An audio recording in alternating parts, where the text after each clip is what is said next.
This is Burkina Faso's new national stadium, a modern sports complex designed to international standards, built to host major football matches, national events, and global competitions. From above, the structure immediately commands attention. A bold architectural design, wide seating capacity, clean symmetry, modern roofing and lighting systems. This stadium is not just about football, it's about scale.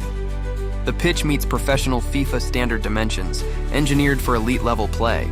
The stands are designed to give every spectator a clear view of the action. No blind spots, no compromise. High-capacity floodlights transform night matches into cinematic spectacles. Broadcast infrastructure allows games to be streamed and televised internationally. This places Burkina Faso firmly on the global sports map. Beyond the pitch, the stadium includes modern facilities, player tunnels, locker rooms built for professional teams, media zones, VIP and hospitality sections. Accessibility was also considered.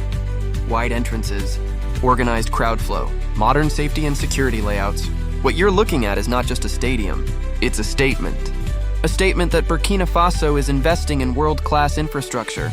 A statement of ambition, of readiness. This stadium represents a new era, where national talent performs on a stage that matches its potential. Burkina Faso didn't just build a place to play, they built a place to host the world. Kindly like this video, share and subscribe to this channel for more beautiful explorations.